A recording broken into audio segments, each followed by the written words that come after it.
So this is my meat for the soup. So I've washed it already and I'm trying to steam it. And here is my stockfish and my bonga fish I'm using to cook. So I'm just gonna pour hot water and then wash it out with cold water. And after running it in the tap, I'll wash it. Yes, I'll wash it very well because of sand. And after washing it, I just put it into my pot. Yes, so this is it. I put the stockfish and I put the fish. And after putting all of them, I have to cover it and allow the meat to steam for like 15 to 20 minutes. So here I have the oil. I've already added the oil to my soup. If you want it very yellowish, you can add more oil, but if you don't, just a little. And then this is my thickener. We call it Akparata in my place. I don't know what they call it elsewhere. I don't know the English name. So this is my Akparata. I'm just going to add oil to it to make it dissolve easily in the soup so that it doesn't have lumps. So that's why I'm mixing it thoroughly with the oil. Yes, so you have to be careful with the oil you add in the soup directly, because this will also add to the oil that will be in the soup eventually. So I already measured this and I know that this was going to work. So here is my ogiri. This is it, the grounded one. The smell is bad, but you have to use it. And here I've added the thickener, and both of them is going to cook. So if this is my Egusi, this is Maggi, this is crayfish, this is my bala fish, grounded fish, this is my sea salt. I use sea salt to cook, and my grounded red pepper. You don't need fresh pepper for this soup, you just need the grounded pepper. So this is my melon. I have to melt it and add in a plate as much as I want. I wanted to form a lump, you know, those lump melon in the soup. Yes, so this is what I will use this first, because I actually made it twice. So I use cold water to dissolve it thoroughly and mix it up until it's now in a semi-solid form and very smooth also.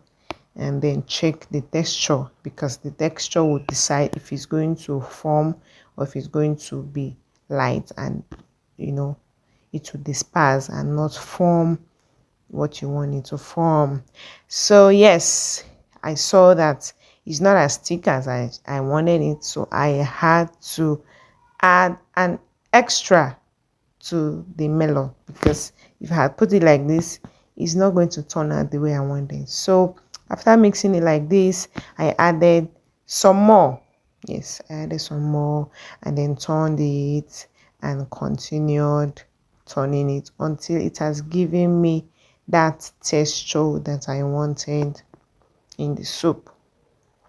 Yes, so I kept turning it and turning it and turning it and mixing it up until it became thick, so that if I add it, you see the way it's looking? Yes, if I add it right now, it's going to form, but if I added it with the first mixture I had, it was not going to give me what I wanted. So yes, I'm about to add my other ingredients to the soup.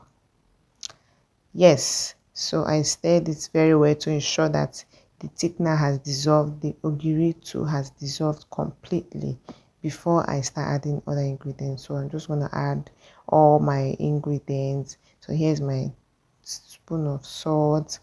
I added it, and I added my crayfish, about 3 spoons. The first spoon, there's the second spoon, and the third spoon. And then I move on to add my bala fish, 1 spoon, the second spoon, and the third spoon, to make it very tasty. I prefer to give my soup a natural taste. And here's my pepper. I love lots of pepper, but not that bad. So just 2 spoons was enough for my soup. And here the ingredients have thoroughly mixed with the food, the soup. So I'm just going to add my melon. Yes, I needed to add those other ingredients so that when I add the melon, I can leave it and not bother stirring it for a while until it has given that formed texture that I wanted. So I just stirred it properly, and then using a small spoon, start adding them little by little, lump by lump, depending on how big or small you want them to form. Yeah, so now so I take the adder small small, the adder small small, until I added all of them. Yes, so the soup kept boiling. As the soup is boiling, I kept adding it, kept adding it, kept adding it. Just the same way you form your akara ball and put them in the hot oil. So you can see now it has given me this shape. Yay! It worked. So here is the lump, and this is everything I wanted. My husband loves this. We call it Akparata Egusi in our place, so he loves it. So this is the extra Egusi that will now, the one that will disperse, the one that will give the foundation of the soup, I lay the foundation so that it will not just be the lump ones that you see. This one is to maintain the general surface of the soup. So I poured the whole egusi and it will just dissolve.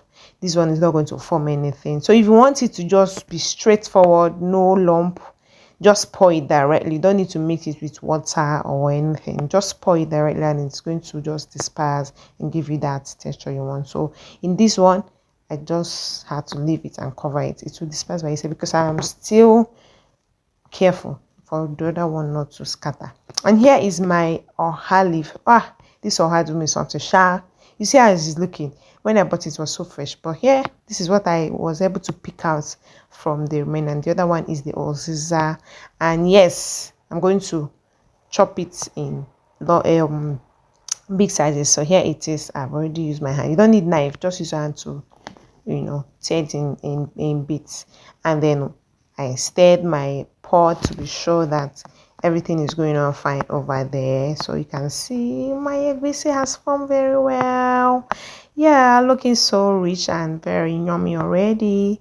So I just stir it, continuously stir it and stir it, and then had to start dividing some of those melon that were so big, so that it will not now be too big. So I just divided them into two for the bigger ones and just left the smaller ones. Yeah, so you can do that, but if you like the big size, you can. It's better, it's bigger, and then you divide it than it is small in your bit to make it small, and then it doesn't even form at all again. That feeling, it can be disappointing. So you just have to make it big and then divide it eventually when it has solidified and you're sure it's not gonna disperse again. So yes, I've washed my oha, and here is my Uziza. I just slice it and I'm trying to wash it now.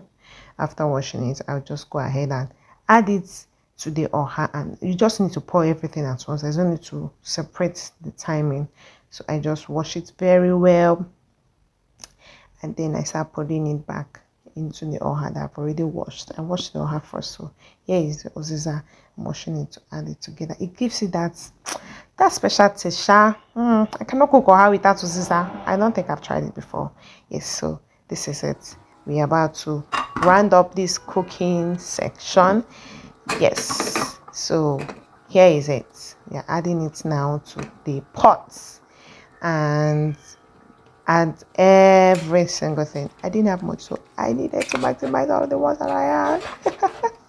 Okay, so yes, I'm just gonna stir it continuously, stir it, and make sure it incorporates in the soup.